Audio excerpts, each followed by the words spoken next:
भाई जी नमस्ते सभी को। और बड़ा गंभीर मसला है। आप ये समझिए कि आपको जैसे हमने रात को बताया था कि हम आपको पहुंच कर बताते हैं, लेकिन पहुंचने के बाद यहाँ नेटवर्क बड़ा इशू था और जैमर जो है वो लगे हुए थे आसपास में। फिर यहाँ जिन साथियों ने थाने के बाहर बैठ करके अपना धरना जारी रखा था, एक्चुअली थाने से थोड़ा साइड में पार्क में वो लोग बैठे थे और उनको वो धरना तो क्या, उन्होंने आराम से बैठे वो कि रात को जो बाकी के साथी आएंगे उनके साथ में कनेक्ट होंगे और फिर उसके बाद अगली कार्रवाई हम सुबह करेंगे, ये सोच करके वो आराम से बैठे हुए साथी हैं। उधर से 3-4 गाड़ियां आती हैं, चारों तरफ के राउंड लगाती हैं, उसमें कुछ सिविलियन हैं, कुछ पुलिस की वर्दी में हैं। अब वो सिविलियन है कि पुलिस की वर्दी में नहीं मालूम है। बाद में वहां से निकले, जब कुछ लोग उन गाड़ियों से बाहर निकले 2-3 राउंड लगाने के बाद, पूरा रेकी करने के बाद, और 2-3 राउंड लगाने के बाद फिर ताबड़तोड़ लठ बजाने स्टार्ट कर दिए उन लोगों के ऊपर जो बैठे हुए थे।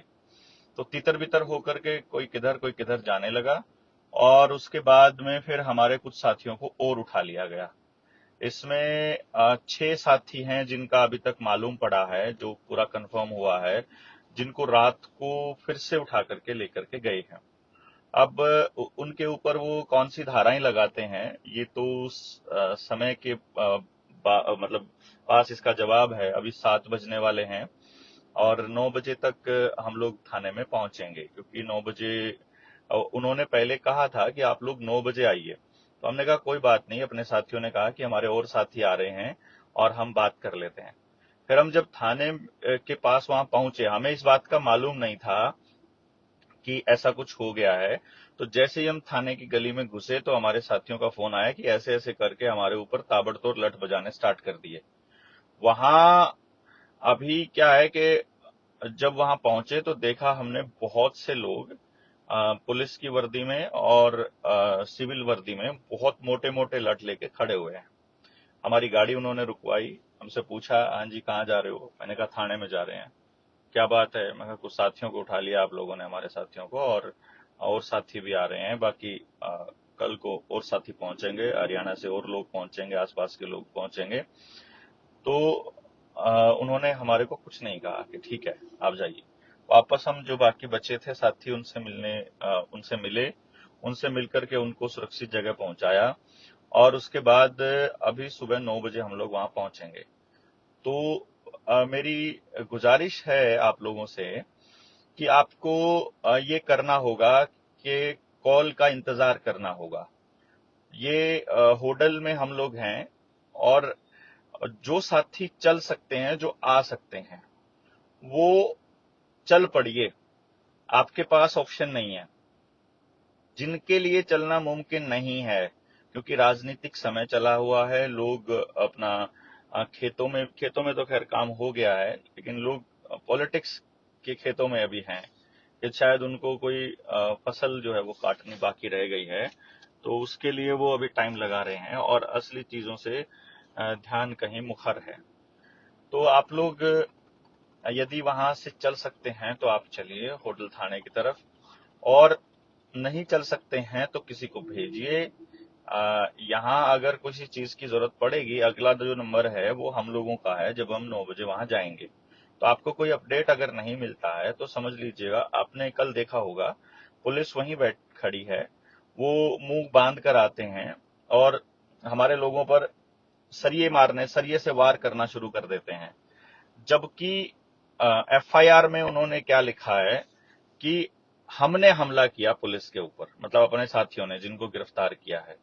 एफआईआर में ये लिखा हुआ है कि जनता सरकार मोर्चा के साथियों ने हमला किया, और उसमें कुछ ऐसी धाराएं भी लगाई हैं जो नॉन बेलेबल हैं। तो आप लोगों को इसके लिए घर से निकलना होगा।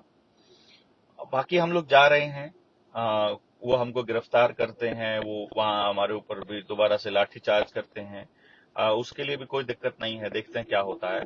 और जो दूसरे सामाजिक संगठन है, किसान संगठन है, और लोग हैं जो जनता सरकार मोर्चा को जानते हैं, जिनको मालूम है कि वो अपने काम पे लगे रहे हैं, उन लोगों को आवाज नहीं आ रही है क्या आप तक? साथी बोल रहे हैं आवाज नहीं आ रही, आप आवाज बढ़ा लीजिए। तो वो जो साथी हैं, उन साथियों को अभी उन साथियों को बता दीजिए कि बाकी के जो लोग हैं, जो नहीं चले हैं, जो साथ में नहीं आ रहे हैं, वो अपने अपने एरिया के अंदर अविरोध प्रदर्शन स्टार्ट करेंगे। आपको सोशल मीडिया पे बोलना होगा, आपको कहना होगा कि ये जो पुलिस ने अपनी दादागिरी चला रखी है कि अपनी मनमर्जी से किसी को भी मतलब कोई भी को उठा के ले जाता है और उसके बाद कोई भी धाराएं लगा देता है, ये कितना सही है। और अगर आप इसको गलत मानते हो तो फिर हमें इसके खिलाफ बोलना पड़ेगा। गलत के खिलाफ तो बोलेंगे। अब भले ही इस पूरे की पूरी प्रक्रिया में भले ही हमारी जान चली जाए, हमें इससे कोई परवाह नहीं है, क्योंकि हम अपने बच्चों को आने वाले वक्त में गुलाम तो देखने ही वाले हैं अगर आप नहीं बोले तो। और अगर आप बोले तो शायद चांसेस हैं कि बच जाएं। कोई तरीका है कि हम सरकारों को, प्रशासन को इस बात के लिए मजबूर कर पाएं कि सिद्धांतों से हटकर नहीं चलना है, आपको जबरदस्ती लोगों के साथ ऐसा नहीं करना है। बट अगर हम नहीं बोले तो फिर तो गुलामी तय है, और गुलाम जिंदगी से तो मौत बदतर है, ऐसा हम मानते रहे हैं। तो आप लोगों को यही हम कहेंगे कि अभी देर मत कीजिए और इस सिलसिले में आवाज उठाना शुरू कीजिए। अभी यहाँ पर हम लोग होडल थाने में पहुंचेंगे, वहां के नंबर आप लोगों को भेज दिए गए हैं।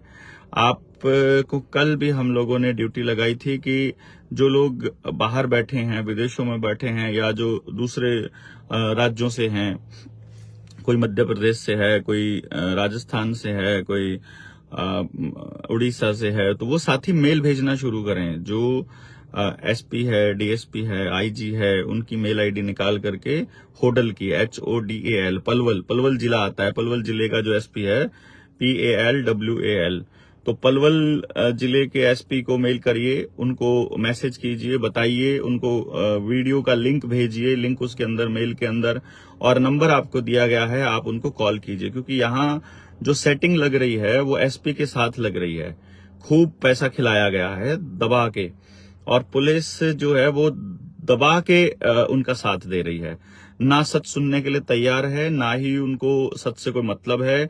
उनको एक ही मतलब है कि कोई भी आएगा उसको रगड़ दिया जाए। तो अगर ऐसी व्यवस्था आप चाहते हैं तो ठीक है, आने वाले वक्त में पैसे वाले आपके गांव में आएंगे और बोलने वालों को ऐसे ही रगड़ना शुरू कर देंगे, और ये तो तैयारी वो पहले से कर ही चुके हैं। बाकी सब आपकी मर्जी है। हम लोग इसमें किसी भी कीमत पर पीछे हटने वाले लोग नहीं हैं। हाँ, अभी वो बाकी साथियों को कोर्ट में पेश करते हैं तो क्या कहते हैं, या उनको वैसे ही छोड़ते हैं, ये 9 बजे जाने के बाद पता चलेगा।